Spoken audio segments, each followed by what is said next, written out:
comencemos. Pues vale, hoy vamos a revisar principalmente lo que sería el concepto de enfermedad en la medicina. Para eso traigo 3 artículos centrados principalmente en la medicina, en la noción y la discusión de lo que es el concepto de enfermedad para los médicos. Todos son textos relativamente recientes. Digo relativamente porque vienen desde el 2002, 2003 en adelante. Y pues vamos a pasar a revisar lo que es el trastorno, la noción de trastornos psicosomáticos en DSM, en sí, para intentar dar cuenta de cuál es el vínculo entre cuerpo y mente en estas nociones. ¿Vale? En cualquier momento pueden interrumpir la discusión, la plática, para ir acotando este asunto. Entonces, lo primero que vamos a ir es a... Si nosotros hacemos una búsqueda rápida en Google y buscamos el concepto de enfermedad, lo que vamos a encontrar en Wikipedia sería lo siguiente. Que primero viene del latín infirmitas, que significa falto de firmeza, y que la definición que da la OMS es una alteración o desviación del estado fisiológico en una o varias partes del cuerpo por causas en general conocidas, manifestadas por síntomas y signos característicos y cuya evolución es más o menos previsible. ¿Vale? Entonces, obviamente hay muchísimos elementos de la noción de enfermedad, pero que lo que nos va a terminar interesando es el momento en el cual la medicina realiza un cambio a lo que es la fisioanatomía, que se empiezan a hacer autopsias, que se empieza a vigilar los cuerpos para intentar entender cuáles son las causas materiales de que el cuerpo enferme, cuál es la causa material de la muerte. Este momento donde entonces lo que se empieza a buscar en el cuerpo es la muerte. ¿Qué es lo que genera la muerte? Podríamos arrojar de entrada un presupuesto de que la vida es eterna, o sea, hay algo que termina con la vida. Y este es un contraste con las posiciones más actuales, ya que propiamente, y lo veremos ahorita en uno de los artículos, desde Mario Bunge, por más peleados que estemos con Mario Bunge, algunos, pues es una fuente de referencia. Partimos del supuesto de que la vida es finita. Hoy en día no podemos presuponer que la vida es eterna o que la vida va a durar corporalmente lo que sea, a pesar de que sigue habiendo intentos de sostener determinados niveles fisioanatómicos, de sostener el consumo de vitaminas, etcétera, para prolongar la vida lo más posible. Pero ya hay estudios que sostienen que, si no me recuerdo, no podemos vivir más de 120 años, una cosa por el estilo, debido principalmente a que cada vez que se reproducen las células hay partes del código genético que se pierden. Eso por un lado. Y por otro, las respuestas de la epigenética. Hay un video muy bueno de la hiperactina que habla de epigenética, lo sacó hace como 2-3 semanas, que sirve para dar cuenta de estos elementos y surge de estudios con gemelos, no recuerdo si eran homocigotos, pero eran gemelos que tenían el mismo código genético y se daban cuenta que conforme iba transcurriendo la vida, terminaban teniendo modificaciones fenotípicas y por tanto genotípicas en su corporalidad. O sea, conforme más viejos eran, más fácil era diferenciarlos. Y esto dependiendo, obviamente, pues, de sus historias de vida. Entonces, tomando esto como referencia, pasemos a los artículos. Vamos a ir primero con este artículo que es de la Facultad de Medicina de San Marcos. Es un artículo de 2003. Corrijo, no es este. Es este, de 2002. El concepto general de enfermedad es un artículo de 2002. Voy a tomar este orden para seguir un acomodo cronológico y poder avanzar en esta secuencia. ¿Vale? Entonces, este artículo, primera parte, Anales de la Facultad de Medicina, es de la Universidad Mayor de San Marcos de Lima, Perú. Y nos va a presentar lo siguiente. Este es el primero de una serie de 3 artículos dedicados a analizar uno de los conceptos centrales de la medicina, que es la enfermedad. Hay que realizar una revisión de las diversas y dispersas propuestas de la definición, y esto está ejecutada bajo una perspectiva histórica y epistemológica. Y este es justamente el tema que nos interesa. ¿Por qué? Por esta dicotomía, la naturalista valorativa y la novedosa propuesta matemática de Sadegh Sade. ¿Qué es lo que va a ocurrir? Va a haber propuestas que a lo que apuntan es a dar una definición matemática de lo que sería la enfermedad a partir de ciertos elementos que se pueden, no sé si medir, pero al menos traducir en ecuaciones matemáticas. Ya que lo que se empiezan a dar cuenta hacia finales del siglo pasado e inicios de este, es que la enfermedad no es solo una cuestión fisiológica. Entonces, las ciencias constituyen fundamentalmente sistemas teóricos y no cúmulos de evidencia apiladas una sobre otra. Este primer enunciado, fundamental porque tenemos entendido que al menos hay ciertas ramas de la psicología que se sostienen en el cúmulo de evidencia. Si esto ya es un problema epistémico en la medicina, por obvias razones, ese problema se migraría a las propuestas psicológicas que se leyeran desde la medicina, ¿sí? Entonces, primera cuestión, la evidencia no alcanza para sostener una teoría. Hay una diferencia ahí. Los conceptos generales son constructos centrales en torno a los cuales giran las propiedades y demás descripciones científicas. Muchos estudiosos del conocimiento científico subrayan la importancia que significa para una ciencia madura, y este es un término de Thomas Kuhn, la construcción de conceptos generales y modelos teóricos.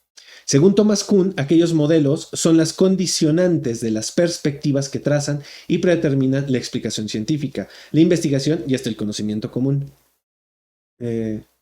Como chisme, ya no tardo en terminar de editar el video donde reacciono a psicofácil, en mis palabras psicohuevón, pero eso no lo dije, pues lo dije en el directo, pero no lo dije en el video. Justamente, en tanto trazar 5 preguntas que habría que establecer o realizarse la psicología y sus practicantes para que la psicología pudiera devenir ciencia, partiendo del supuesto de que la psicología no es ciencia.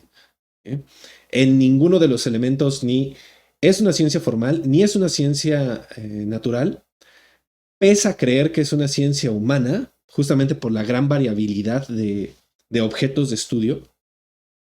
Y una ciencia social, pues bueno, ni se diga, ¿no? Entonces, al estar enmarcada en todos estos lugares o posibilidades de ser ciencia, no podríamos decir que es una ciencia en específico. ¿Qué es lo que va a decir Thomas Kuhn? Que todas las ciencias parten de una crisis. Entonces, esta crisis empieza a generar modelos explicativos que son paradigmas cuya función es trazar la manera en la cual funciona el mundo. Estos paradigmas se van a empezar a sustentar, a construir y se van a empezar a compartir por una gran cantidad de personas. Y este primer momento va a ser un momento de profunda discusión. Va a llegar un segundo momento donde la discusión se va a estabilizar y van a empezar a aparecer conceptos normales que en un tercer momento se van a estandarizar a partir de una formalización y en ese momento ya estaremos hablando de una ciencia madura. Esta ciencia se va a sostener en el paradigma que va a responder ciertas cosas y va a evolucionar solo a partir de crisis que ocurren cuando la teoría no alcanza a explicar algo. Esto lo podemos ver claramente en la física, en la biología y en muchos otros lugares. A mí me parece que por ende la psicología en este momento está atravesando por una crisis, pero de la segunda etapa. O sea, aún no llega a ser una ciencia madura. Por lo tanto, no es una ciencia normal. Obviamente, estos conceptos... ¿Qué pasó? Ajá. Por ejemplo, una crisis sería la aparición de las neurociencias. Cuando la psicología... antes, ¿no? El conductismo traza una serie de conceptos estándar que se normalizan y dicen todo el mundo funciona así. Avanzando, avanza unos años así y en algún momento ya no alcanza a explicar la realidad del mundo. Ahí es donde se presenta la crisis, porque no todo lo puedes explicar por condicionamiento. ¿Qué es lo que hace? aparecen teóricos que cuestionan esta base y agregan la noción de la cognición y aparecen las terapias cognitivo-conductuales. ¿Sí? Entonces ahí la ciencia normal, la teoría normal del conductismo, evoluciona a cognitivo-conductual. Esto va avanzando hasta que en algún punto ya no alcanza solo la cognición y el condicionamiento para explicar todo lo que ocurre en la psique humana. Y entonces llega la tercera ola de terapias, mejor conocidas como las terapias contextuales, que son las que están actualmente. Y entonces aparece el mindfulness y aparece la relación con el entorno y el medio, y hay que modificar las acciones para intervenir sobre el medio, cómo el medio interviene en uno. Y entonces agregan una tercera variable que sería el contexto. Agregar esta tercera variable responde a la crisis de que ni el aprendizaje ni la conducta alcanzaban para generar una transformación del fenómeno, porque no se había considerado el contexto. Eso quiere decir que había un hueco en la teoría. Siguen avanzando y como no hayan forma de sostener esto, ante la pregunta de por qué pasa, ciertas cosas que no responden ni al contexto, ni al aprendizaje, ni a la conducta, van a la base biológica y dicen, esto ocurre por una neurona. ¿Cuál? Quién sabe, pero de seguro es una neurona. Porque ya nos acabamos las variables que no son biológicas. Porque ya está lo social, ya está la cognición, ya está la conducta. Se les olvidó considerar que el lenguaje también es una variable. Pero bueno, como todo mundo detesta el psicoanálisis, entonces pues nadie le hace caso a Lacan, ¿no? Entonces, sí me explico, sí es un poco más claro. O sea, la crisis se presenta cuando la teoría no alcanza a explicar el mundo. Las implicaciones prácticas de cómo conceptuamos enfermedad estriban desde repercusiones en el área social y económica, por ejemplo, las políticas de prevención, decisiones de empresas aseguradoras, hasta repercusiones psicológicas, valorativas y morales del sujeto calificado como enfermo. Es importante subrayar aquí el uso de las comillas, ¿vale? Por tanto, se impone la necesidad de conocer mejor el concepto, no por interés de erudición, sino por interés de tecnólogo. Dígase cómo vamos a implementar ciertas técnicas para realizar el approach, ¿no? El acercamiento al fenómeno de la enfermedad. ¿Vale? Ahora, me voy a saltar para este lado. Aquellas explicaciones de mayor contenido estético y moral sobrevinieron y por ello son todavía parte de la cultura mágico tradicional de nuestra población. Sin embargo, dichas ideas no serán tratadas aquí gracias a que su riqueza dogmática e irracional nos lo prohíben. ¿Vale? Entonces, va a sacar todos estos elementos que tienen que ver con la tradición para pensar cuál es el elemento al interior de la medicina. ¿Vale?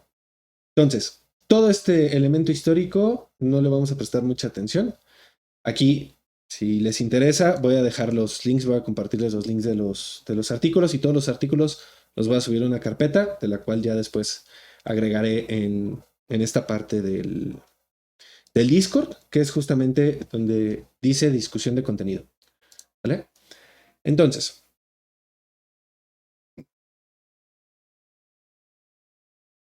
me salto todo este elemento de la discusión científica y me voy hasta la página 5 y 6. Aquí está. ¿Eh?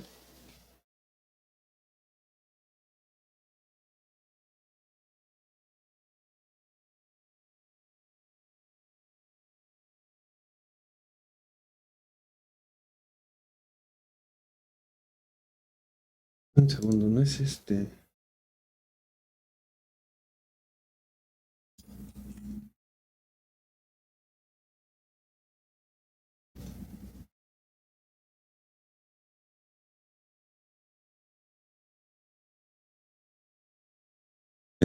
Sí, es este.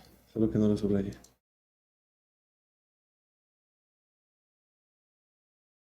Vale.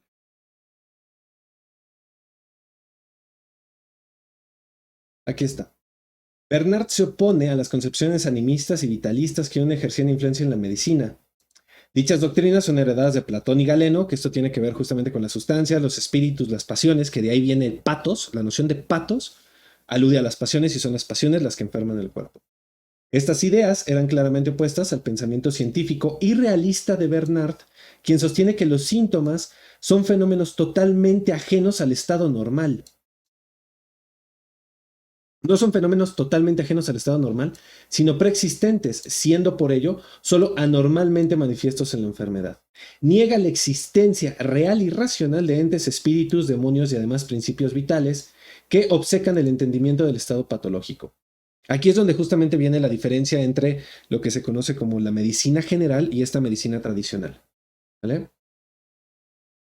Ahora, vamos a empezar a buscar el síntoma en el cuerpo. Y aquí aparece. Escribía, la glucemia no es en el diabético un fenómeno patológico de por sí, sino por su cantidad. En sí misma la glucemia es un fenómeno normal y constante del organismo en el estado de salud. Dense cuenta cómo aquí empieza a aparecer justamente esta diferencia entre lo cuantitativo de los elementos y a partir de lo cuantitativo surge su efecto cualitativo. O sea, a partir de la cantidad encontramos un síntoma. Por eso encontramos en los estudios médicos estos márgenes de si estás bajo o alto en azúcar y hay un rango. Toda enfermedad tiene una función normal respectiva de la cual solo es expresión perturbada, exagerada, aminorada o anulada. Este enunciado explica el funcionamiento de la psiquiatría. La psiquiatría lo que nos va a decir es que hay un déficit de sustancias. Como les iba comentando, la noción de enfermedad.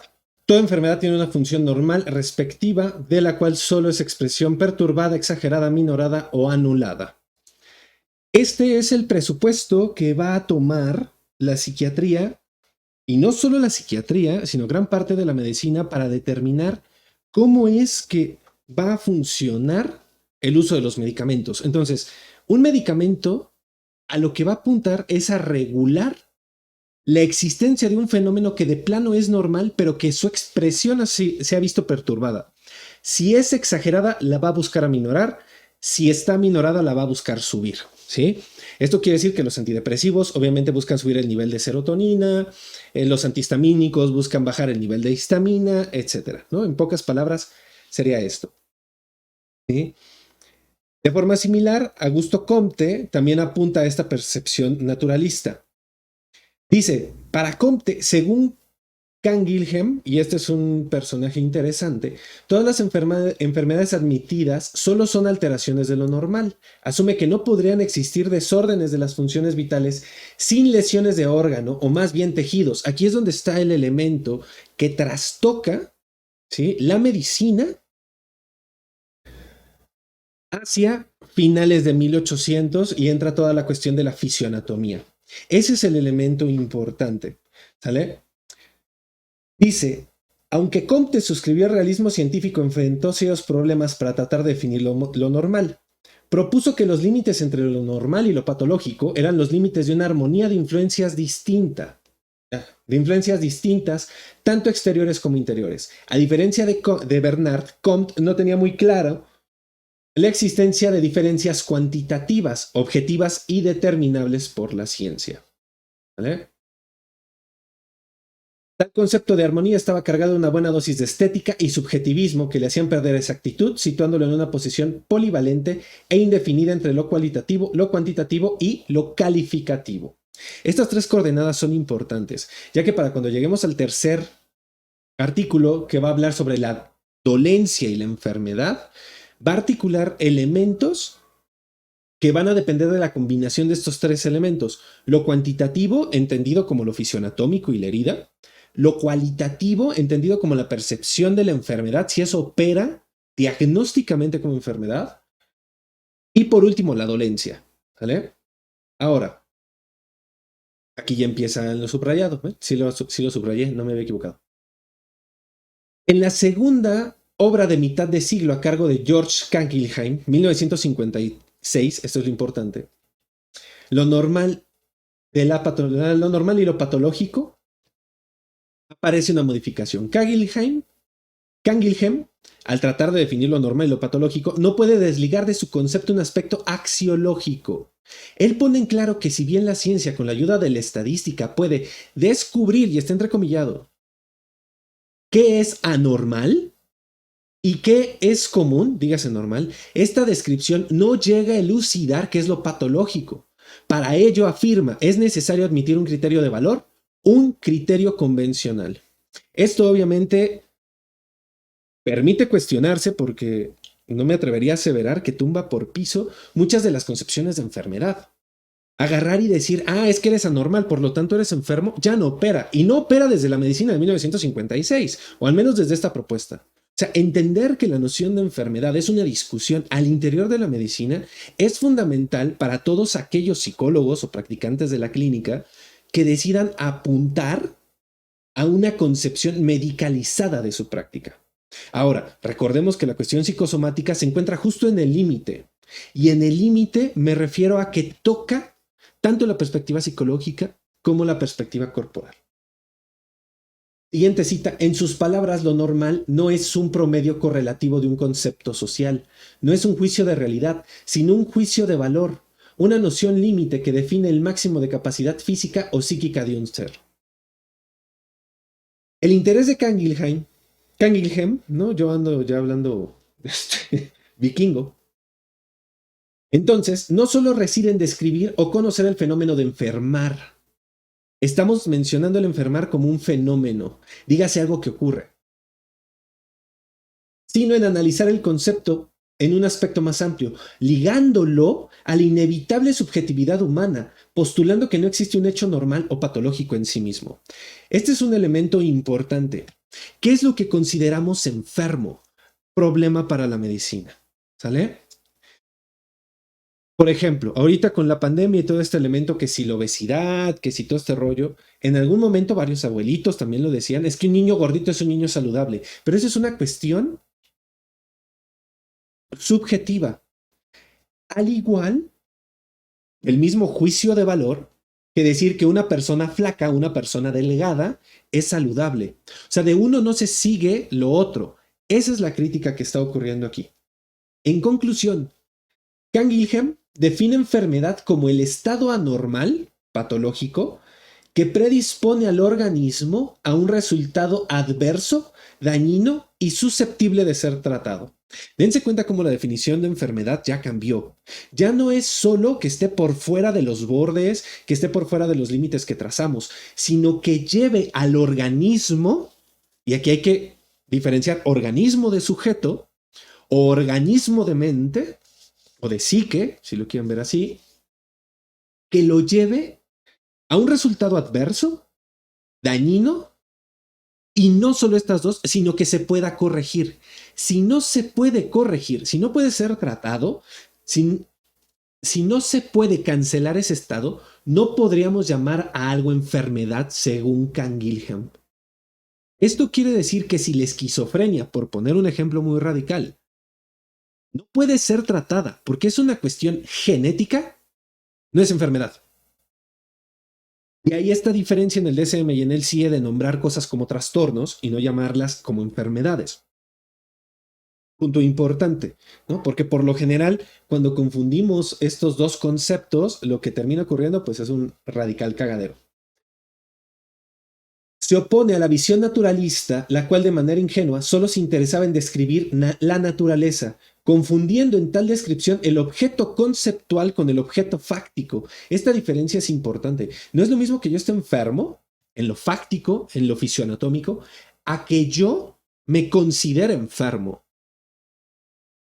Y ahí, justamente, se me fue ahorita la palabra, el nombre de estas personas que dicen que están enfermas, hipomaníaco. No, no es hipomaníaco. Se me fue el nombre ahorita del trastorno, seguro me acuerdo en algún momento. Hipocondriaco, eso es hipocondriaco, maldita represión. Entonces, los hipocondríacos tienen el concepto, tienen una enfermedad que es un objeto conceptual, no es un objeto fáctico. Esta es la diferencia entre la medicina fisioanatómica y lo que sería, y entrecomillo, medicina psíquica. Lo entrecomillo con todas las comillas posibles del mundo porque es un concepto muy complicado. Para Canguilhem, Miren, aquí está el Kangenheim. Ya decía yo, ver, ahí está. La enfermedad solo es un predicado dominado por su aspecto valorativo y convencional. ¿Sí? Entonces, vale toda la pena preguntarse qué es enfermedad y para qué nos sirve nombrar algo como enfermedad. Este último apartado lo he escrito en los últimos 25 años y recordemos que este es un texto de 2002. ¿Vale?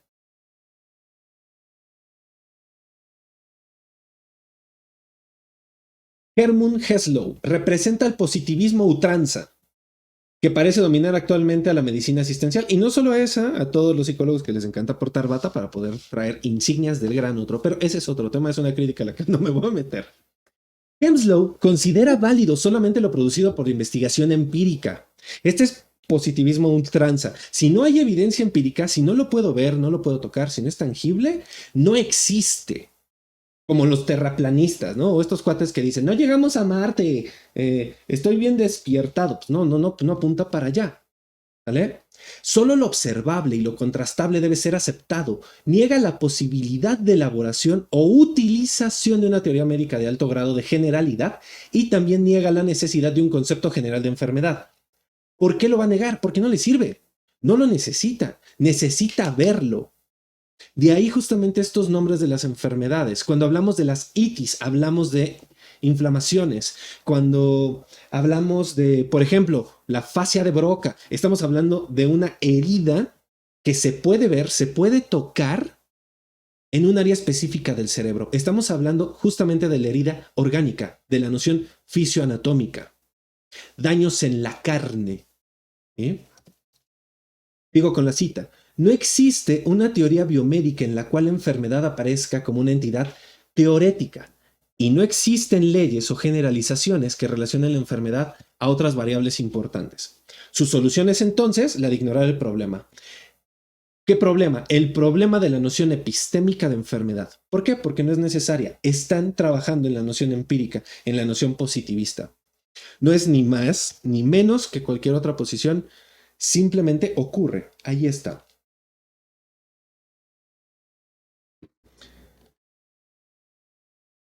Continuando. Luego vendrá la tesis de Burs, que es considerar la enfermedad como un estado natural, libre de condicionantes normativas o valor.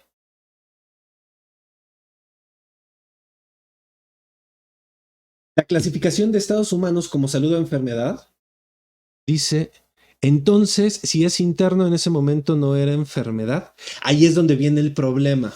¿Sí? Eh,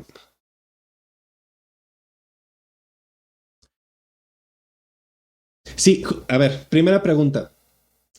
Si es interno no era enfermedad, ahí es donde justamente está la discusión epistémica. Y hay autores en el siguiente artículo, si no me recuerdo, que justamente sostienen eso. Que si no se manifiesta, entonces no está enfermo. O sea, si no hay sintomatología, no podría ser enfermo. Entonces, la discusión justamente versa sobre ese lugar. Eh, la medicina antigua, ¿en qué momento empezó a cambiar? Sí, claro, la religión afectó, son todas estas nociones con Platón. Inclusive cambió de entrada con Descartes, con Comte, y lo leíamos por acá arriba, me regreso un poquito, acá está, desde Bernard y Bus, si no me recuerdo, por acá aparecía. Oh.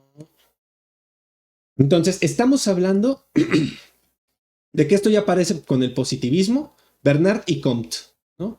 Por esas fechas, más allá de entrar en detalles.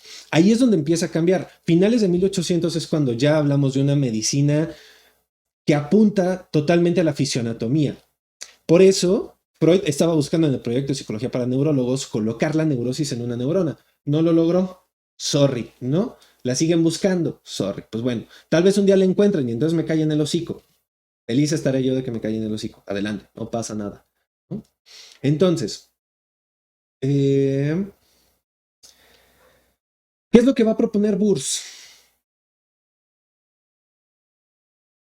Considerar la enfermedad como un estado natural libre de condicionantes, normativas o de valor. La clasificación de estados humanos como salud o enfermedad es una cuestión objetiva para ser descifrada a partir de hechos biológicos propios de la naturaleza y sin la necesidad de juicios de valor.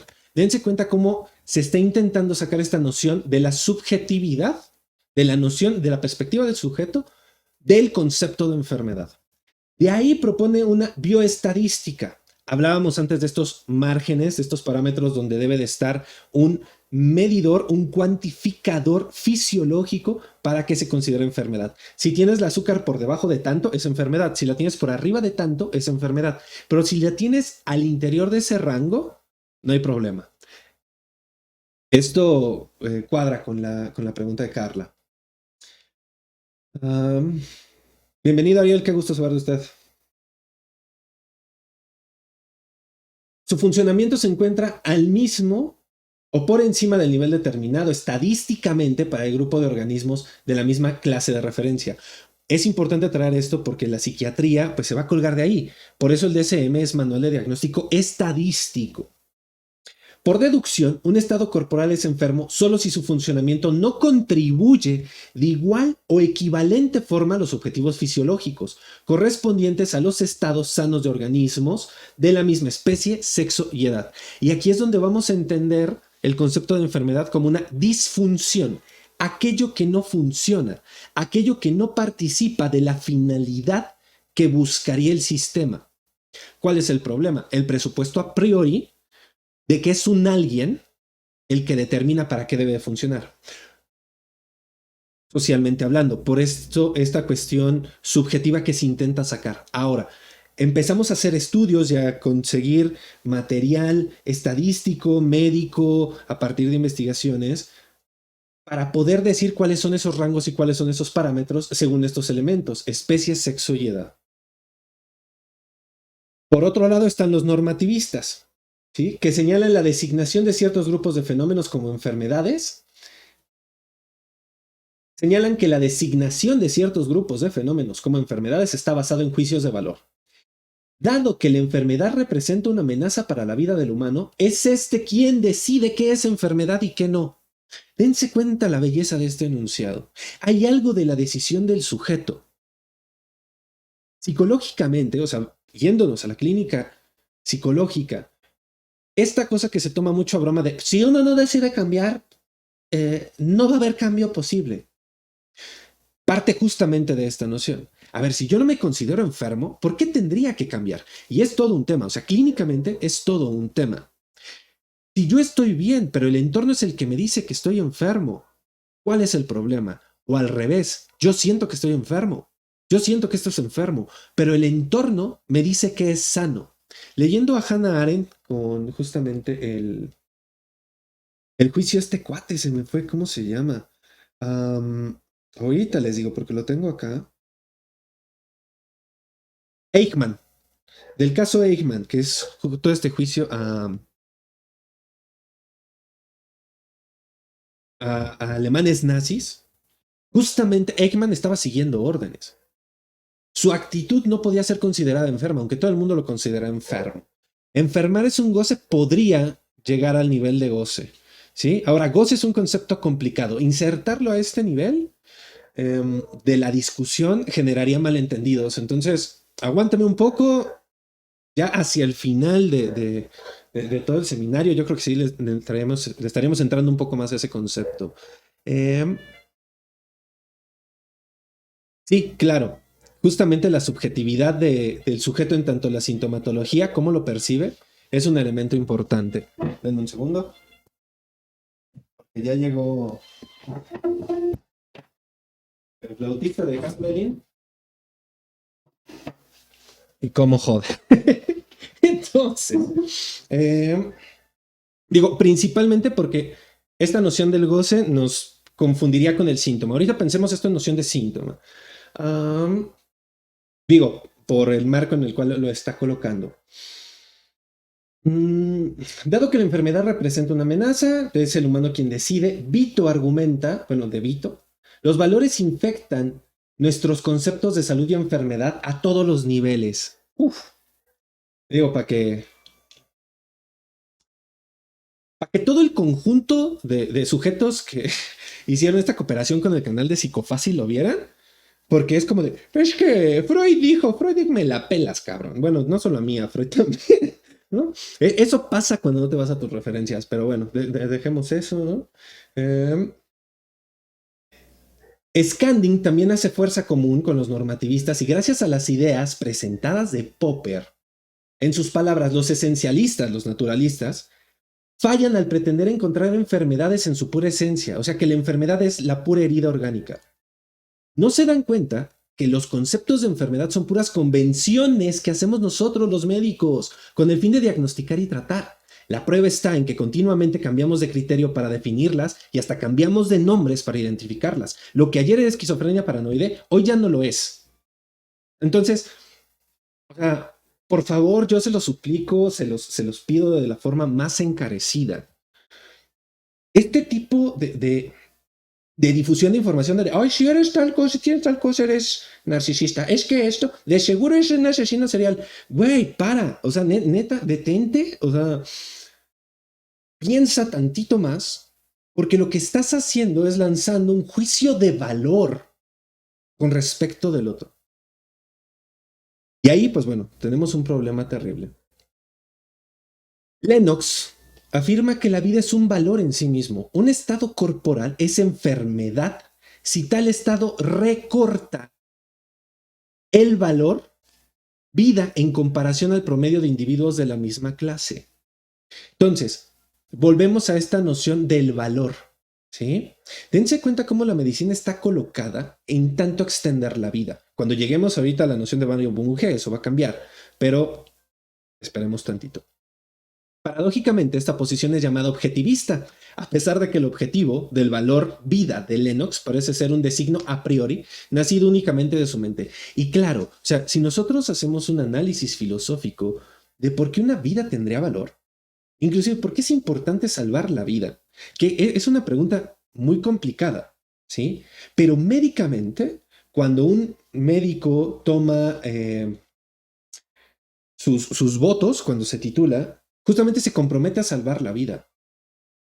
Pero ¿por qué una vida merecería ser salvada? E inclusive, recuerdo un capítulo de Grey's Anatomy que vi así de que vas pasando por la sala y entonces ves lo que están observando, donde justamente un cuate había cometido un error y dejó morir un violador. Y ahí hay todo un problema ético. ¿Sí? Hay problemas éticos en la medicina y son importantes. Siguiente posición, la tendencia holista. Remarca que las alteraciones funcionales no solo deben ser de origen fisiológico bioquímico, sino también psicológico y social. Borgenstein sostiene un nuevo modelo de enfermedad debe ser propuesto. Tal modelo debe sostenerse sobre el equilibrio de los componentes racionales, físicos y emocionales, a fin de facilitar el proceso diagnóstico y la relación médico-paciente. Aquí ya empieza a aparecer la relación médico-paciente. En algún momento los médicos se dan cuenta de que es importante cómo tratan a la bola de carne que está ahí porque es una persona. O sea, es muy curioso, pero también es importante subrayar que cuando tú te estás enfrentando a la muerte día a día, se vuelve necesario como defensa para poder sostenerse en este mundo, poder sostener la cordura, dependerse de ese tipo de cuestiones, hacer distancia, ¿sí? Los médicos y su relación con la emotividad es un tema que daría para todo un seminario, o sea, para sesiones y sesiones de trabajo. Ahora, todo lo que hemos dicho hasta acá, ¿sí? Estas últimas apuntan a la vía retórica, simplemente a pensar el concepto de enfermedad. ¿Qué es lo que viene en delante? Tadej Sade, supongo yo que así se dice, se presenta entonces como un pionero, ya que es el primero en proponer una definición no solo literaria, sino que acude a la modelización matemática a través de su fuzzy logic. Todo el objetivo, o sea, uno de los objetivos que tenemos en el seminario, al meternos ¿cómo se dice? A ciertos textos freudianos muy viejos, es alcanzar este nivel de modelización matemática. Si son aquellos que han seguido los videos que he estado haciendo en el último mes sobre inteligencia artificial, apunta a eso. Y sí, las fórmulas ya están trabajando, las iremos presentando de poco en poco. Y obviamente, como pues esta es una producción de material audiovisual, pues cuento con los derechos de, ¿no? Eh, Aprovecho el anuncio, ya se pueden suscribir, entonces ya pueden donar propinas para esta amable acción de difundir el saber, ¿no? Pero eso será eh, tema de otro momento. ¿Qué es la fuzzy logic?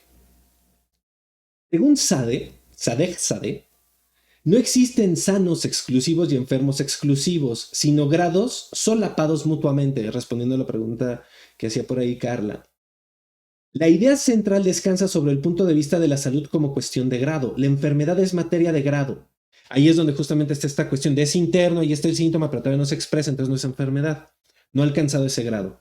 Ellos pueden además no ser apropiadamente delineados por principios aristotélicos del tipo sí o no. Ahí es donde está la diferencia con la religión. Si algo era o no era. ¿Sí? Entonces, tú puedes estar medio enfermo o casi enfermo.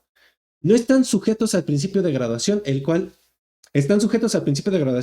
ahora yo demostraré. Aquí empiezan a aparecer modelaciones matemáticas. Esta es una cita de Sadegh Sade, que va a proponer muchos conjuntos, entre ellos el conjunto de las personas saludables y el conjunto de las personas enfermas. Denotan esta característica de no poder ser definidos como un todo o nada, sino más bien de forma gradual y hasta difusa, si el número de objetos, propiedades y la complejidad del conjunto es muy grande. Aquí habría que meternos a la matemática de teoría de conjuntos. Estar medio sano sería justamente caer, si lo pensamos de esta forma, denme un segundo.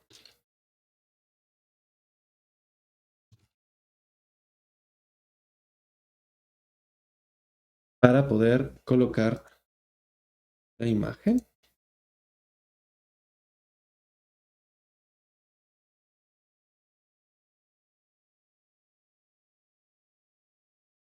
Ahí está.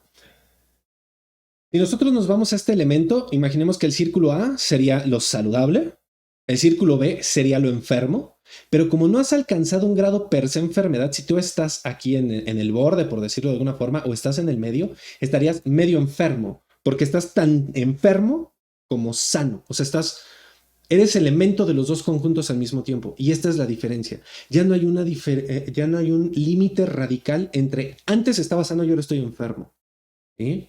Y aquí es donde vienen las gradaciones. Por ejemplo, el cáncer en remisión, por dar un ejemplo muy burdo, porque este es un ejemplo sumamente burdo, capaz que un médico me diría, pues es que no necesariamente es así, y tendría toda la razón de decirlo. Un cáncer en remisión, la persona se puede seguir considerando enferma, porque no sabe si el cáncer puede regresar. El cáncer va hacia atrás, el tumor se va haciendo pequeño, está en remisión, ya no está avanzando, pero sigue teniendo cáncer. ¿Sí? Entonces, ahí es donde justamente está el elemento, lo pensaríamos como conjuntos abiertos que no están claros específicamente. Me interesa subrayar, dense cuenta de todos estos elementos matemáticos, sería muy tardado, muy largo meternos ahí.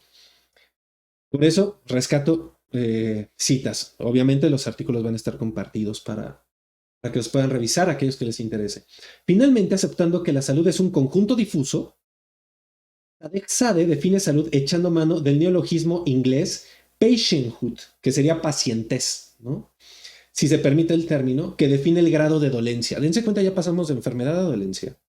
Así, si W es un conjunto de humanos en un tiempo particular y suponiendo que existe un subconjunto difuso P, que es el conjunto de pacientes, de W, donde sus miembros son caracterizados por diferentes grados de sufrimiento, 1, dolor, 2, pérdida de autonomía, 3, vitalidad, 4, o de placer, 5. Hay al menos 5 características para leer la enfermedad desde acá. Ya no fue tan sencillo como de, güey, si tienes una herida en el lóbulo tal, o estás enfermo. Ya no fue tan sencillo como eso. ¿Sí? Sí, y las personas podrían seguir sintiéndose enfermas sin estarlo. ¿Sí? Dense cuenta cómo la complejización del concepto abre posibilidades. Lo importante es abrir posibilidades. Claro, estamos en busca de una respuesta. Pero una respuesta que resuelva todos los misterios del universo volvería al universo muy aburrido, ¿no? Entonces, eh, tenemos justamente ahí este elemento. Ahora, claro, No podríamos decir, "Güey, ¿por qué te da gripe?" Pues sepa la chingada, ¿no? Pues, mil razones de que te dé gripe. Y sí, hay mil elementos que pueden generar que te dé gripe. De hecho, ya esto apuntaría a una noción de diagnóstico diferencial, que sería muy prudente que los psicólogos montados en sus delirios de grandeza médica empezaran a hacer y articular metodológicamente la noción de diagnóstico diferencial. ¿Eh? Cuando no se te quita el malestar con el medicamento de uso general que quitaría ese malestar, se hace un estudio específico de qué bacteria o qué virus te está generando la enfermedad y entonces se ataca específicamente. Entonces ya no atacas una gripe, atacas un estafilococo, por decir algo, igual estoy diciendo una estupidez, ¿vale? O sea, solo estoy colocando el ejemplo. Ahí es donde vienen estos elementos, ¿sí? Entonces, claro, la persona puede seguirse sintiendo enferma de manera conceptual sin estar fisioanatómicamente enferma. Sigo, de placer o el grado para el cual un individuo es un miembro de este conjunto difuso P llamado el grado de pacientes. ¿Vale? Entonces ahí hay ciertos elementos. Conclusión del artículo. La ciencia y su método asumieron con creces la misión de... ¿dónde está? Me tengo que regresar porque obviamente tomé un párrafo a la mitad, no recuerdo qué es lo que dice. Nuestro entendimiento del enfermo ha evolucionado a través de los tiempos, nos queda claro. La elaboración ha contribuido, en su elaboración han contribuido el sentido común y el pensamiento mágico, ahí está la respuesta a la religión, pero también el pensamiento reflexivo y creador. Aquí es donde entra la filosofía, la ciencia, epistemología, etcétera. Uno a uno, los diferentes sistemas de conocimiento han infundido significado y explicación al concepto de enfermedad. Dígase, no hay uno, por más que mucha gente insista. Tenemos una comorbilidad de definiciones, dígase, aparecen al mismo tiempo de la noción de enfermedad, ¿sí? Entonces, en un primer intento, la filosofía atisbó solución, empero fue necesario conocer mejor la naturaleza, la realidad, el ser humano. Y voy a subrayar estas tres con radical énfasis. Y por empezar a insertar estos elementos, naturaleza, que también es un concepto humano, vamos a decir lo real, lo natural, la carne que está ahí, que pues obviamente le pasan cosas. La realidad de esta construcción imaginaria a partir de lo social, a partir desde donde definimos lo que es enfermo, lo que es sano, lo que sí, lo que no. Y por último, lo humano, que es un concepto muchísimo más grande. Ahora, la ciencia y su método asumieron con creces esa misión. Sin embargo, la pila de datos entregados por esta parecen haber causado alguna confusión en nuestra perspectiva, ocluyendo su capacidad integradora. Cuando yo lo leí, en verdad me boté de la risa. Fue como de, es que, es que te quieres sentir médico, pero no le entras a la medicina. O sea, ¿qué ocurre? ¿No? Vaya, me parece que es una cuestión de rigor metodológico, porque si no, lo único que estás pidiendo es dame la receta para resolver esto. No me importa todo lo demás, solo dime cómo lo voy a hacer y entonces te conviertes en un técnico, ¿no? Psicología de banqueta, ¿no? Psicología de libro de 500 páginas, ¿no? Chale. Presa de la experiencia sensible, de la evidencia, entrecomillado, y del dato. La medicina todavía no conceptúa un modelo teórico de enfermedad, aunque paradójico para cualquier profano, en esta revisión se plasma esa conclusión. No sé ustedes, a mí no me parece paradójico, me parece bastante claro porque es un problema. ¿Por qué es un problema? Porque la ciencia se la pasa cuestionando sus bases y sus argumentos. Cuando nosotros agarramos y definimos una cosa per se y podemos lanzar un argumento tan sencillo como de los sueños no tienen ninguna razón, no tienen ningún sentido. A mí me parece que tenemos un problema de método, por decirlo menos. Ahora, no sé si este es el segundo texto de ese, cosa que sería muy, muy particular. Y pues bueno, aquí hay una revisión crítica y propuesta. Creo que esta es tercera parte, un modelo teórico. Bueno, la segunda no sé dónde esté. Sí. Siguiendo la traza del filósofo Mario Bunge, esta propuesta intentará encarnar un modelo teórico de corte lógico-matemático acudiendo a la teoría matemática. de conjuntos, como ya lo revisamos un poco. Dado que el fenómeno de enfermar únicamente se puede dar en sujetos concretos y no en conceptos, a menos que aceptemos la existencia conceptual independiente de lo material referente, debe ser el organismo humano susceptible de enfermar. Dense cuenta que dice organismo, o sea, estamos hablando del cuerpo. ¿Eh? Primer elemento. Cuando nos migramos a la mente, el problema de leerlo desde acá es si la mente es carne o es una producción de la carne. Ahí es donde llega el nivel de lo conceptual, que habrá que revisar con detalle. Detalles pertinentes. Dense cuenta de las premisas. El humano es un biosistema dotado de muchas propiedades biológicas. De acuerdo. Y estas pueden ser emergentes. 2. El organismo humano es un sistema complejo y debido a ello posee una estructura jerárquica organizada en diferentes niveles. Físico, químico, biológico. De acuerdo. ¿Eh? O sea, ir analizando los niveles, también el cambio de nivel y de qué nivel estamos hablando es importante para una lectura rigurosa. El ser humano es un sistema semiabierto. ¿Qué quiere decir esto? Interactúa con el medio ambiente a través de 3 grandes niveles. Nivel biológico es muy complejo y está ordenado en una relación de precedencia definida por la composición de sus sistemas, bioniveles, contiguos y emergentes, los órganos, nivel celular, orgánico, nivel de los sistemas orgánicos. Además, el biosistema produce una propiedad emergente especial, la mente. Gracias, gracias. No soy yo, está en un texto de medicina, para que luego no digan, eso nada más eres tú defendiendo. No, no, no, ni madres. Ahí está el texto médico. A partir de la cual emergen los sistemas conceptuales. O sea, confundir mente con neurona es un problema hasta desde Mario Bunge. Pero bueno, luego el que no es científico es uno, ¿no? Producto de la interrelación sistémica de organismos provistos de mente inteligente emergen los sistemas sociales y culturales. ¿De acuerdísimo? Entonces viene el cuarto nivel, que es lo social, el quinto nivel, que es lo cultural, ¿sí? Y todos estos niveles son conjuntos o clases, es decir, conceptos y no cosas. Las cosas concretas, las reales, son los elementos de los conjuntos que hemos llamado niveles.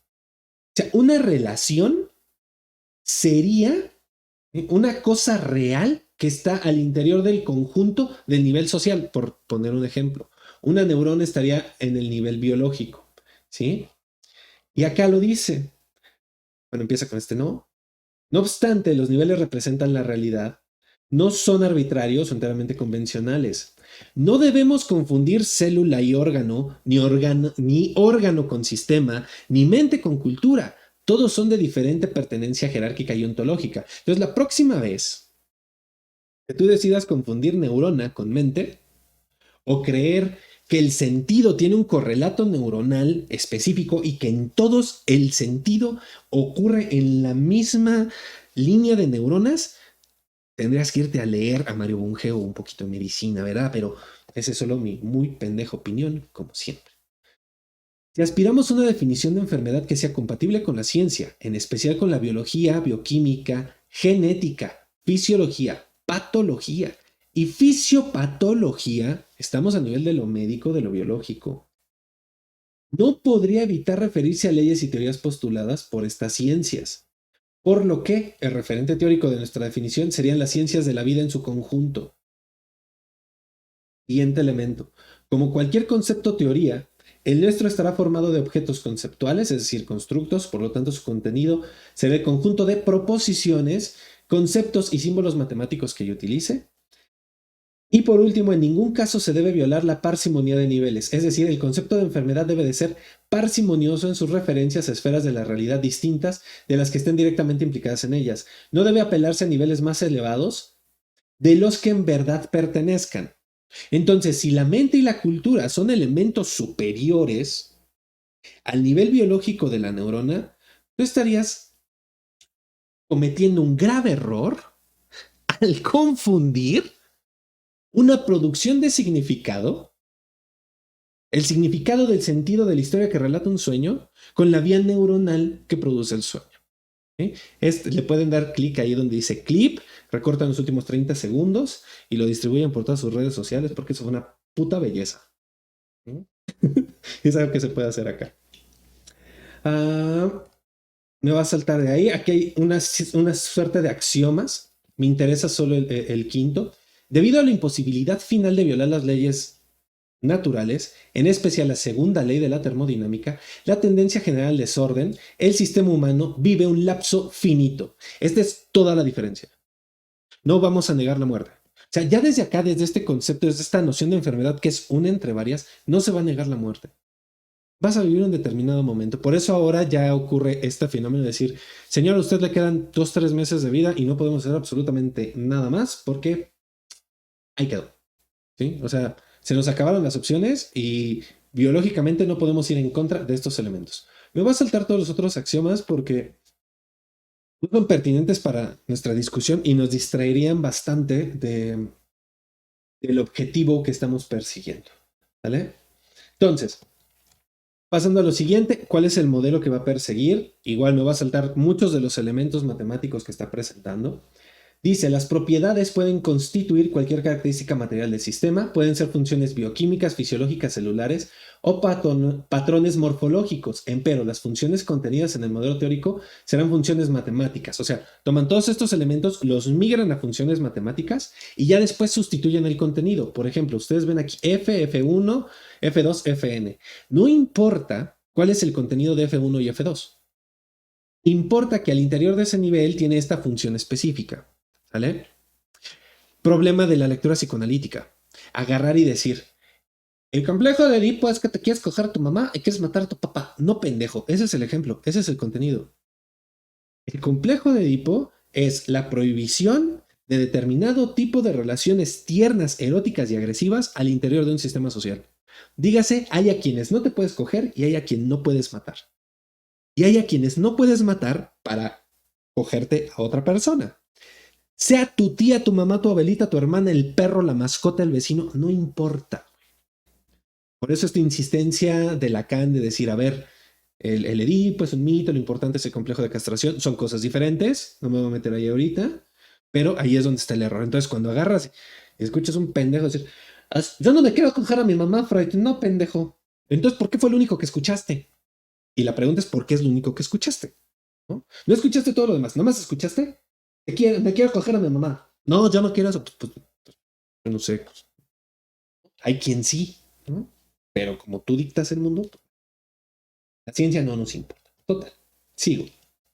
En su forma más abstracta, los valores de las funciones serán representados por variables matemáticas. No obstante, cuando nos refiramos a hechos específicos, los valores de las funciones serán valores fácticos. A partir de este esquema es que vamos a trazar la lectura de los textos freudianos. ¿Sí? Obviamente, no podemos leerlo sin contenido, por eso tenemos que hacer una revisión profunda para después migrarlo. Y si estas fórmulas resultan lógicas, las encontraremos en los siguientes textos de Freud. Y no solo en los de Freud, en los de Klein, en los de Lacan, en los de Dolto, en los de Winnicott. ¿Por qué? Porque estamos hablando de un elemento de la lógica formal de la teoría. ¿Eh? Es una apuesta muy grande, yo lo sé, pero pues, bueno, la gente está loca y no tiene mejores cosas que hacer un viernes por la noche que formalizar el psicoanálisis. Qué triste. Total. Saque la pera. Total. Siguiente cosa. Según Mario Bunge, el caso más sencillo para una función estará determinado por solo dos argumentos, el sistema humano y el tiempo.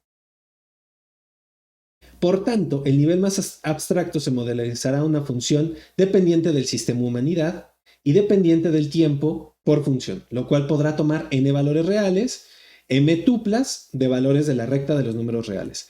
¿Qué es lo que quiere decir esto? ¿Sí? En suma, esta suma de diferentes instantes de tiempo generará una serie consecutiva de estados, es decir, un proceso. Cada estado ocupará un lugar específico en el tiempo, no siendo por ello idénticos. Bellísimo, porque entonces hay una sucesión de elementos que encadenados producen como resultado el significado enfermedad. Y sí, yo no sé cómo carajo acabo de meter a Lacan aquí, pero lo acabo de meter. Entonces, no solo a Lacan, a Saussure, la lingüística, porque el término es el tiempo, ¿sí? Este cambio en el tiempo. En esta historia natural del sistema, ya sea por influencia del ambiente o del mismo, generará estados de desequilibrio parcial, enfermedad o final, muerte. Digo, qué parecido con Freud. Pues no es coincidencia porque Freud fue médico. Entonces, entender también que hay ciertos elementos formales que deberían de compartir. Dado que las variables de estado no pueden tomar el valor que se les antoje, sino valores prefijados por leyes biológicas, químicas y físicas, porque al igual que la naturaleza, nosotros los humanos también estamos dominados por leyes naturales, el espacio de estados tendrá un solo espacio legalmente posible. Ahora, vamos a tomar esto y vamos a pensarlo en la mente. La mente, los estados posibles de la mente están legalmente determinados. Eso es lo que dice Freud. ¿Sí? No que te quieres escoger a tu mamá, sino que históricamente tu elección de objeto amoroso está determinado por tu historia. Uno, no solo tu historia, tu respuesta ante los estímulos está determinada por tu historia. Y a partir de esa historia vas o no a poder generar determinadas conclusiones que ya estarían prefijadas. Esto es la consideración de determinismo. Cuando lleguemos a Kiosa, esto va a tener más sentido, ¿sí? Sí, ahorita simplemente estoy trazando un escenario general. Entonces, tomar estos elementos quiere decir que tendremos que entender las leyes del lenguaje, de la representación y de la historia para poder trazar los estados legalmente posibles de un síntoma. O sea, hay quien no va a estar, quien por estructura de construcción psíquica, aprendizaje, historia, lenguaje, lo que tú quieras, no va a poder somatizar en ciertos lugares o no va a poder generar ciertos síntomas. En pocas palabras, a los gringos no les duele la pata, ¿sí? No les puede doler la pata porque ellos no tienen el elemento pata para tomar como un elemento de su producción psíquica. Ahí es donde viene justamente esta diferencia de los idiomas. De ahí tal vez mi necedad de traer todos los elementos en francés y todos los ejemplos en alemán. Güey, saca ejemplos en español. El español también es bien rico, ¿no? Vaya, no sé, depende de si gustan comer españoles, pues date con los españoles. Si te gustan los ingleses, los alemanes, las alemanas, lo que tú te quieras comer, ese es otro tema. Sigo. El espacio de los estados legalmente posibles del sistema no será arbitrario ni convencional, sino que estará dictaminado por las leyes de lo biológico, sustituyamos biológico por histórico, que denotan toda pauta inminente del ser o del devenir, es decir, toda relación constante y objetiva de la naturaleza humana. En consecuencia, existirán solo algunos estados compatibles posibles con la vida. Hay quien nunca va a generar como síntoma una migraña somática y hay quien nunca la ha experimentado y nunca la va a experimentar. Lo habrá, es una probabilidad, ¿sí? En caso de no serlo, el biosistema humano perderá todas sus propiedades biológicas, convirtiéndose en un quimiosistema dominado por leyes pertenecientes solamente a nivel físico y químico, como en un organismo muerto, ¿vale? Entonces, si tú no estás en uno de los estados compatibles con la vida, pues te mueres para pronto, ¿sí? ¿Cómo podemos migrar eso a la mente? Es una pregunta que dejaré abierta porque la verdad es que no se me ocurre. Pero bueno, para eso estamos aquí, para pensar, ¿vale? Y qué mejor que producir preguntas, pues a fin de cuentas, pues de eso se trata, ¿no? Se puede proponer entonces estados sanos caracterizados por el conjunto de valores de las variables del estado del sistema humanidad.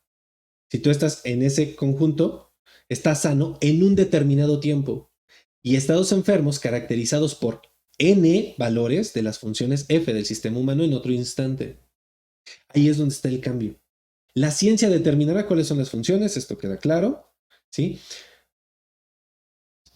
Estos valores, si queden por fuera de intervalos tolerables, serán considerados anormales infrecuentes, ¿sí? Pero no necesariamente enfermos, ya que el término enfermedad no pertenece a ningún subnivel. Y no enfermar podría ser una enfermedad, pues no lo sé. Creo que habría primero que definir eh, a qué nos referiríamos con enfermar, ¿no? Al menos, desde lo que estamos planteando, sería una variable anormal por infrecuente, ¿no? Porque todo mundo enfermaría, ¿no? La única posibilidad de no enfermar sería la muerte, ¿sí? Gran problema de apuntar al equilibrio. Solo el humano como un todo es el que enferma. Escuchemos la frase. Solo el humano como todo enferma. La enfermedad no es contenida en ningún subnivel cualesquiera, digamos por ejemplo orgánico, celular o aún sistémico. ¿Sí? Hay un todo que enferma y ahí es donde entra el paciente y también obviamente entrará su dolor y su sufrimiento. Si decimos que la enfermedad es un estado del sistema humano, no nos estamos refiriendo a sus componentes de forma aislada. Podemos explicarlos a través de ellos, pero no confundimos los niveles ni evitamos conexiones. ¿Vale? Y aquí hay un error que se dice de Sade, que afirma que la enfermedad es cuestión de grado, que no respetaría la lógica aristotélica de no contradicción. Podemos demostrar que dos estados no pueden existir simultáneamente, puesto que cada uno es dependiente del tiempo en el que ocurren. Así en el tiempo solo podría existir un estado del sistema. Cuando Lacan dice que los neuróticos son enfermos de tiempo, es porque estás colocando algo de un otro tiempo, de un tiempo 1, en un tiempo 2. Y el tiempo 2 no responde al tiempo 1. ¿Eh? Ahí es donde está lo enfermo. O sea, hablamos de nociones de tiempo.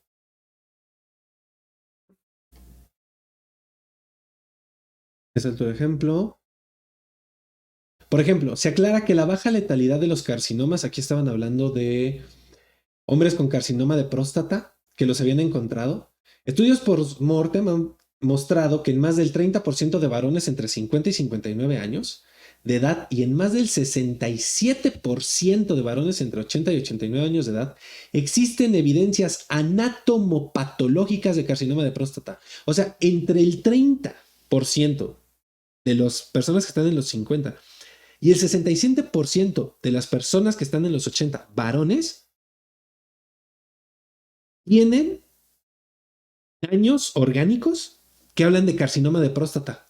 Sin embargo, la prevalencia de este carcinoma, no obstante, alta, es muchísimo más baja que 67 o 30%. Son menos los enfermos que las personas que tienen la marca anatomopatológica. Y ese es el problema de la noción de enfermedad. Es que todos deliramos, sí, pero las personas psicóticas son las menos.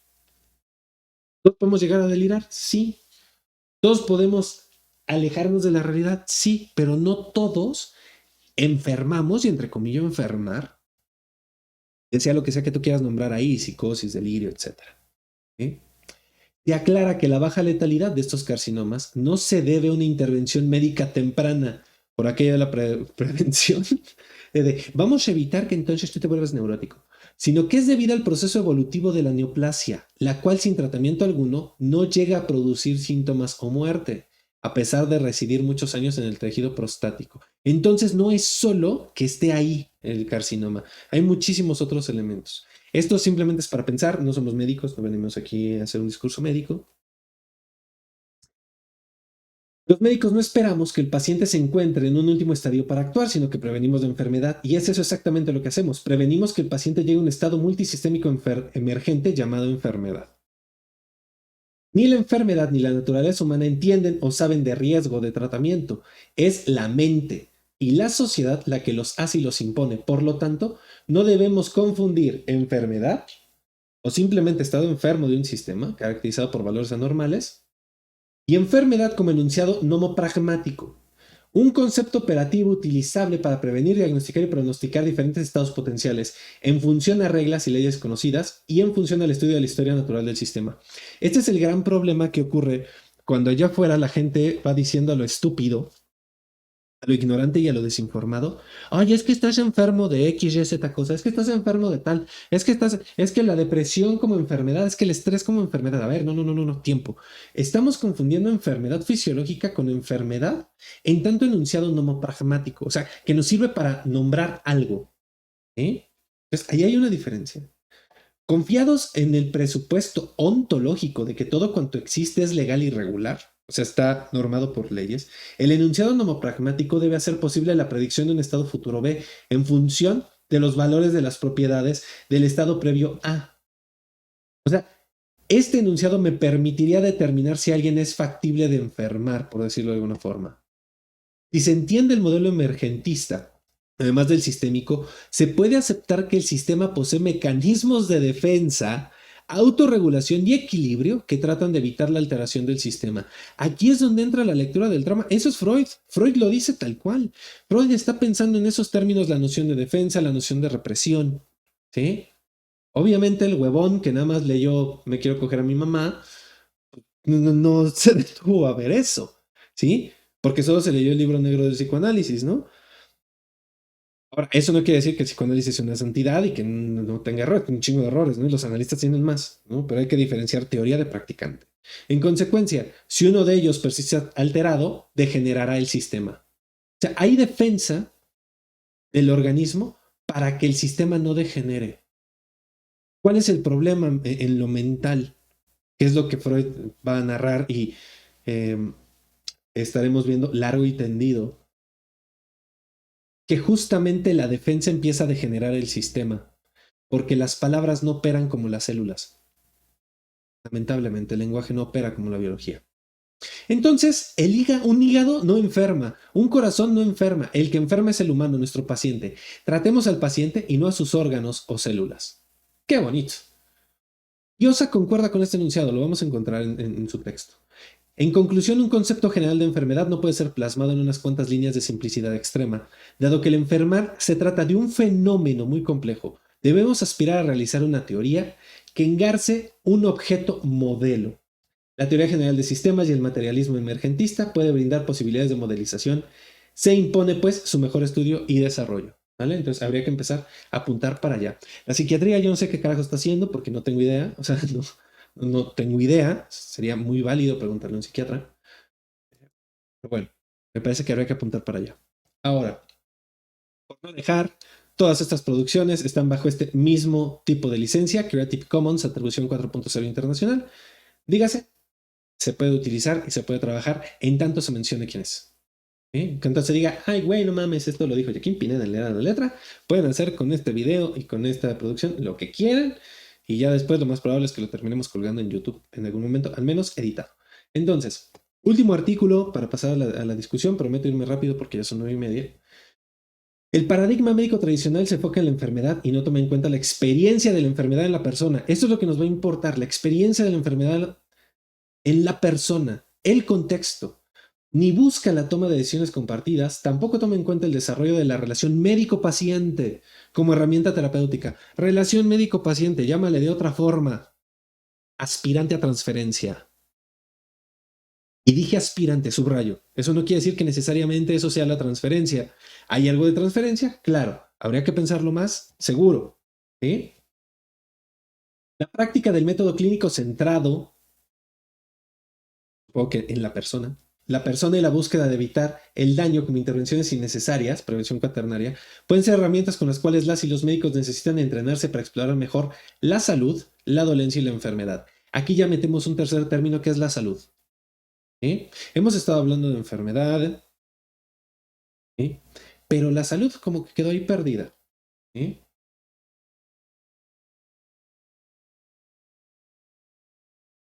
El paradigma que rigió la formación de muchas generaciones de las y los médicos fue el paradigma de la enfermedad. Sin embargo, cuando los paradigmas no dan respuesta a los problemas que deben responder, surge una crisis y esta crisis puede llevar al cambio de paradigma. Thomas Kuhn. De hecho, por ahí está. El objetivo de la revisión fue explorar y analizar los conceptos de salud, dolencia y enfermedad, reflexionando sobre nuestro rol como proveedores del cuidado en salud y cómo el paradigma sobre el cual nos hemos formado puede no responder completamente a las necesidades de las personas a nuestro cargo. ¿Por qué es importante traer esto? Porque Kiosa era médico y al ver ciertas cosas que ocurren en sus pacientes, se va al psicoanálisis y empieza a buscar elementos para tratar a sus pacientes médicamente. ¿Sí? Por eso hace algo que nombrará como estudio patobiográfico. Es una belleza, pero llegaremos allá. Definición de la OMS, porque no podíamos irnos sin la OMS. Estado de salud, obviamente, estado de completo equilibrio biopsicosocial y no solo la ausencia de enfermedad. Un completo equilibrio biopsicosocial está complicado, pero bueno, es la OMS, ¿no? Pero partamos de que esa es la definición que dan. Puede ser pensada y discutida como un estado difícil de alcanzar por todas las personas, obviamente. O sea, si esto es la salud, pues no mames, está cabrón, ¿no? O sea, 99.999% de enfermos, o sea, no hay como mucha salida. Algunos autores cuestionan esta definición por los cambios en la demografía de población y proponen un cambio hacia la capacidad de adaptación, por si les suena. La dolencia sería tomada como síntoma, sí puede ser tomada como síntoma. De hecho, tanto médicamente como psicológicamente, el principal síntoma es la dolencia. ¿De qué se habla? De lo que duele, de lo que se sufre. Y automanejo ante los desafíos físicos, sociales y emocionales. ¿Sí?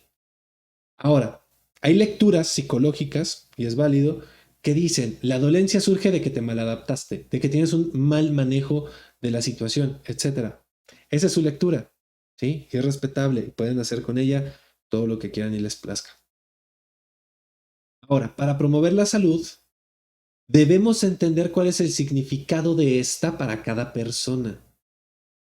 Y esto es algo que no aparece en el manual, no aparece en el DSM. Y esto dependerá de muchos factores, culturales, familiares e individuales. Hay personas que enferman justamente porque la noción de salud es una noción familiar. Entonces, como lo que ellos piensan, ellos son, no es saludable para la familia, pues entonces quedan jodidos. ¿Sí? La salud significará poder correr la siguiente maratón, mientras que para otros controlar el dolor de la neuropatía diabética. Como clínicos podremos empezar preguntando a las personas de entrada, sí, para pronto, qué significa la salud para ellas, ¿no? Creo que sería al menos ético.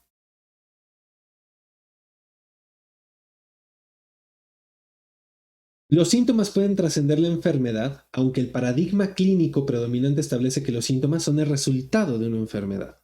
¿Sí? Ahí estaba una pregunta respecto hace rato. Las personas que buscan atención médica son una minoría, alrededor del 80% tiene síntomas y una de cada cuatro busca atención. Una de cada cuatro de 80 es como el 20%.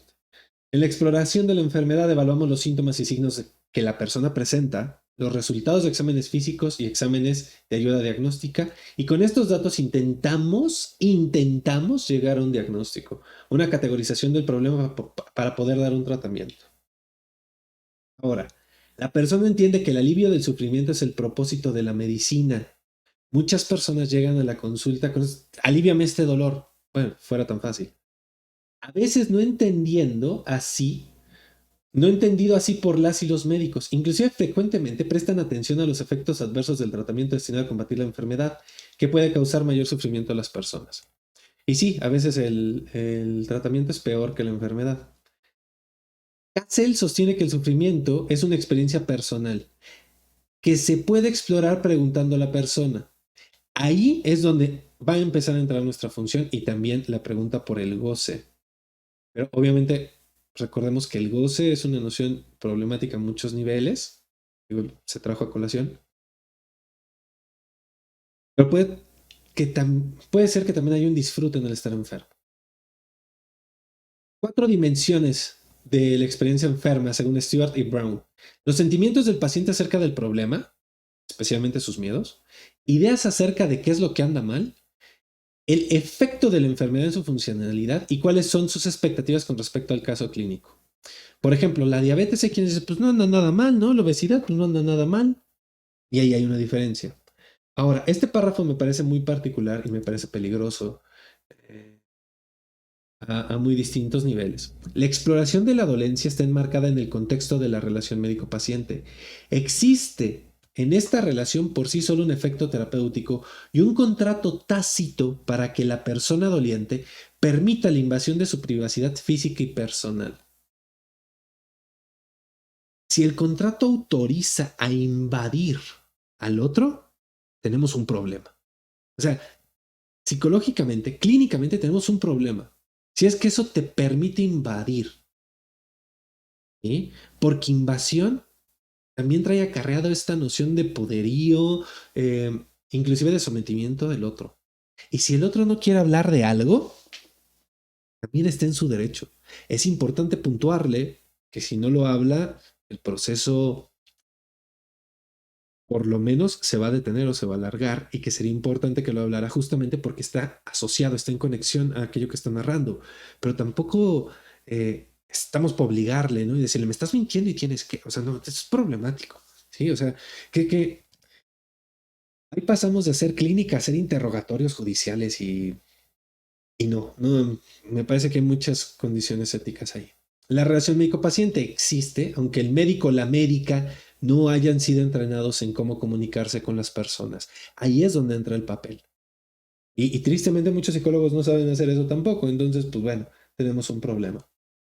El método clínico centrado en la persona busca que se aborden cuatro componentes. Abordar la dolencia, la salud y la enfermedad, aproximarnos a la persona como un todo, llegar a un acuerdo común, definición de problemas, objetivos y roles, desarrollar la relación médico-paciente. Es de reconocer que muchos de los modelos de terapias eh, más actuales, contextuales, todas estas, empiezan a meter estos elementos. Sí, es de reconocer, es importante.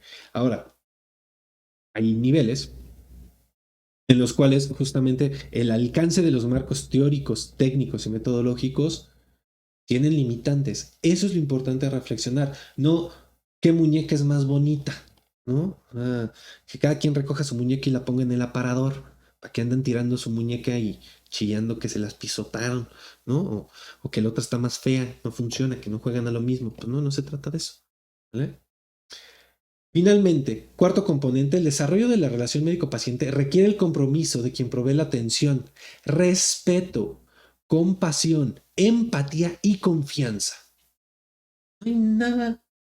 Bueno, no sé, tal vez haya muchas cosas peores, pero un terapeuta culero y mierda, hijo, no es posible. O sea, en verdad, cada vez que yo escucho una historia de una persona que llega al consultorio diciendo que un fulano o fulana o fulane fulunu bla le hizo una culerada, una radical culerada cuando le estaban diciendo, güey, no me hagas esto. Y es la primera respuesta del otro. O sea, cuando les valen madre sus pacientes, me enervo. O sea, no puedo. En verdad, es profundamente molesto. Pero esa es mi consideración personal.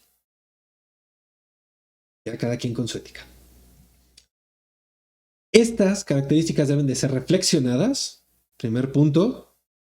Segundo, entrenadas. Y tercero, practicadas.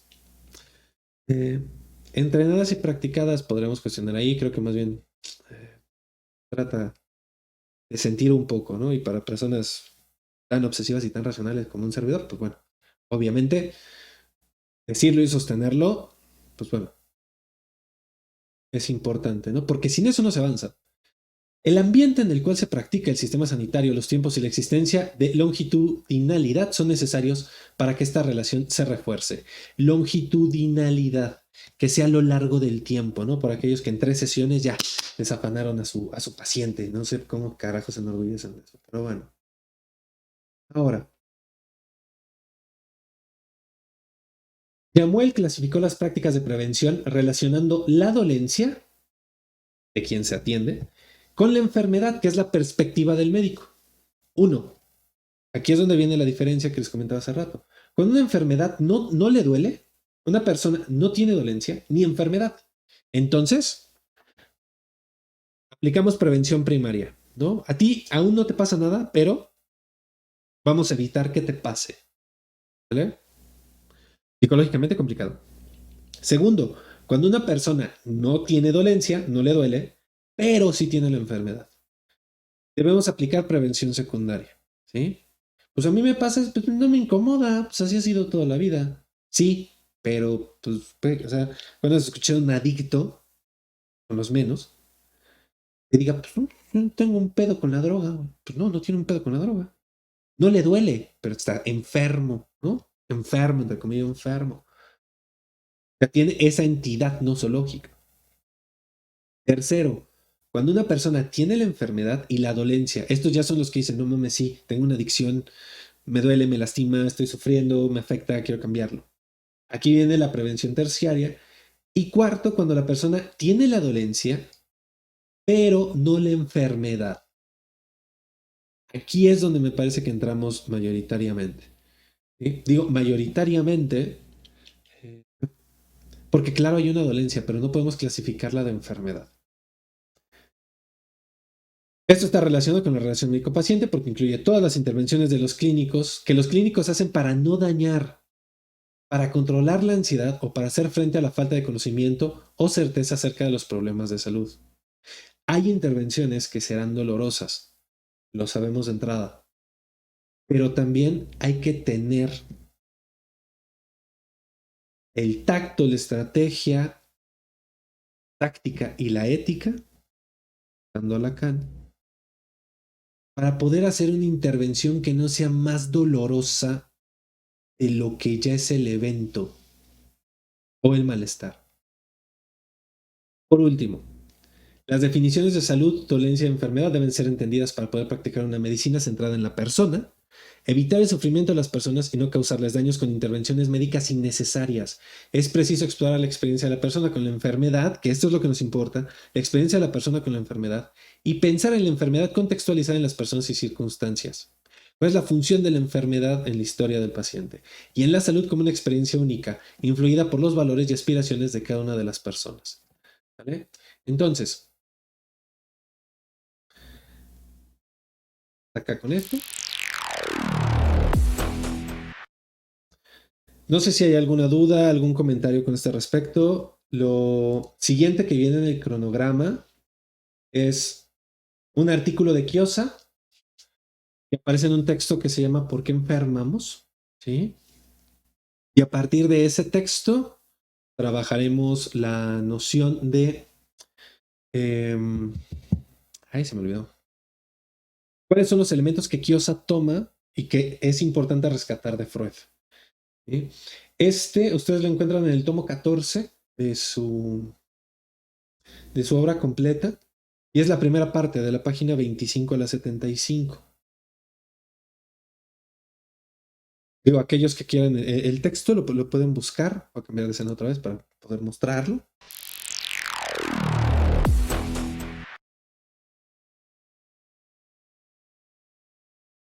Ustedes colocan Fundación Kiosa, les aparece y en biblioteca